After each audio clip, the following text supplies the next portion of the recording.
आज की जनरेशन अपना ये गोल डिसाइड नहीं कर पा रही है कि हम जो भी हरकतें करते हैं पब्लिक प्लेस में जाकर उनका परिणाम कितना भुगतना पड़ सकता है, ये सोचते नहीं हैं। और फिर उसके बाद उनके खिलाफ कानूनी कार्रवाइयां होती हैं, तब उनको माफिया मांगनी पड़ती हैं और सबके सामने जलील होना पड़ता है।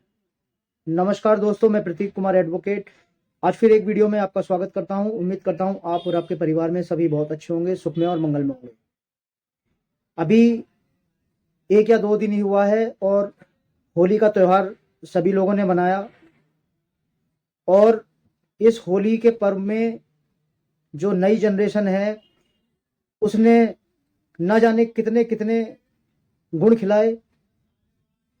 इस त्योहार की आड़ में न जाने कितने पब्लिक प्लेसों को डिस्टर्ब किया। अगर मेरे वीडियोस आपको पसंद आते हैं तो आपसे रिक्वेस्ट है, मेरे चैनल को सब्सक्राइब कीजिएगा, मेरे वीडियोस को लाइक कीजिएगा, कमेंट कीजिएगा, शेयर कीजिएगा, नोटिफिकेशन बेल आइकन को ऑन कीजिएगा ताकि आपको हर एक वीडियो के नोटिफिकेशन मिलते रहें। हमारी जनरेशन न जाने किस दिशा में जा रही है, क्योंकि आजकल रील का इतना बुखार चढ़ गया है कि ना जाने कब ये और कैसे उतरेगा, अभी तक किसी को कुछ नहीं पता। आप पोस्ट बनाने के लिए, अपनी रील बनाने के लिए पब्लिक प्लेसेस को जाकर डिस्टर्ब करते हैं, लोगों को आपत्ति होती है, लेकिन आप फिर भी उसका कोई लिहाज नहीं करते। आज उन 2 लड़कियों की बात कर रहा हूं मैं, जिन्होंने मेट्रो में, स्कूटी पे, रोडों पे अपनी रील बनाने के लिए ना जाने कितने कितने पापड़ बेले, कितने कितनी पब्लिक प्लेसेस को डिस्टर्ब किया। ये पूरे मीडिया में एक हलचल बनी हुई है।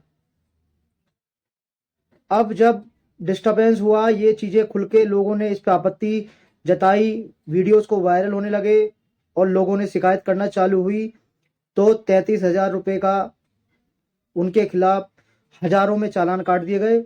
अब जब चालान काट दिए गए तो अब माफी मांग रहे हैं कि रील बनाने के चक्कर में हम लोगों ने इस तरह की वीडियोस बनाए, इस तरह की रील बनाई।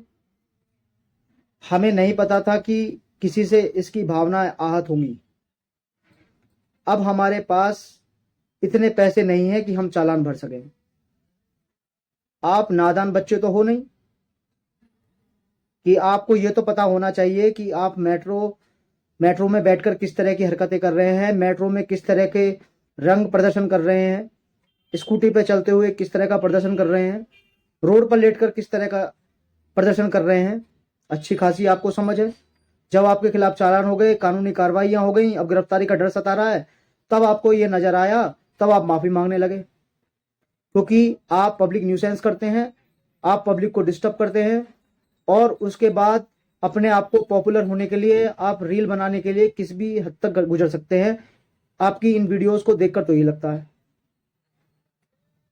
लेकिन आपको समझना होगा कि जनरेशन जिस मोड़ पर जा रही है, जिस चकाचौंध में जा रही है, उससे कोई हल नहीं है, कोई समाधान नहीं है। आपको समझना होगा कि आप कुछ भी कीजिए, लेकिन अपने निजी पलों में कीजिए। आप पब्लिक प्लेसेस में जाके पब्लिक न्यूसेंस करके या फिर पब्लिक को डिस्टर्ब करके आप कुछ हासिल नहीं कर सकते, बल्कि आप उसमें आपको ही हानि होगी।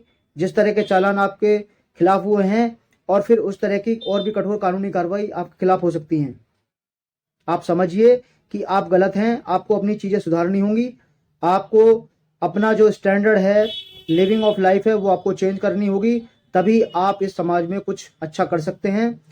अब माफ़ी मांगने से तो आपको लगता है कि माफ़ हो जाओगे, लेकिन अब आपको चालान भरने पड़ेंगे।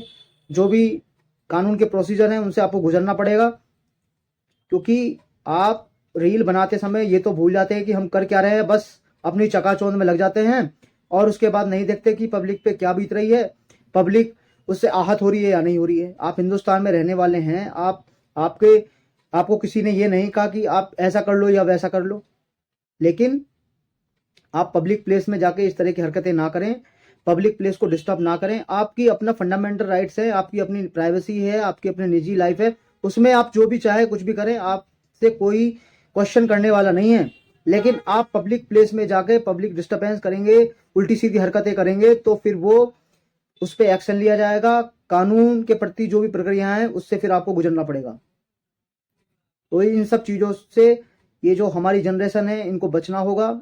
आप किसी भी सार्वजनिक प्लेस पे जाके हुड़दंगबाजी नहीं कर सकते। इस चीज की कानून आपको इजाजत नहीं देता। उम्मीद करता हूं कि आप आगे से इन सब चीजों को ध्यान कर रखेंगे और आपको फिर अगर आप सही रहेंगे तो आपको फिर जनरली पब्लिक में माफी भी नहीं मांगनी पड़ेगी और शर्मिंदगी भी नहीं झेलनी पड़ेगी। अपने आप को संभालिए। इस जनरेशन की सबसे बड़ी कमी यही है कि वो चकाचौंध में घुल मिल जाती है और उन्हें हासिल कुछ नहीं होता। उम्मीद करता हूं जो मैसेज मैं देना चाहता हूं आप सबको मिल गया होगा। अगर आपको मेरे वीडियोस पसंद आते हैं तो मेरे चैनल को सब्सक्राइब कीजिएगा, मेरे वीडियोस को लाइक कीजिएगा, कमेंट कीजिएगा, शेयर कीजिएगा, नोटिफिकेशन बेल आइकन को ऑन कीजिएगा ताकि आपको हर एक वीडियो को नोटिफिकेशन मिलते रहे। अब मैं इस वीडियो से विदा लेता हूँ। बहुत बहुत धन्यवाद।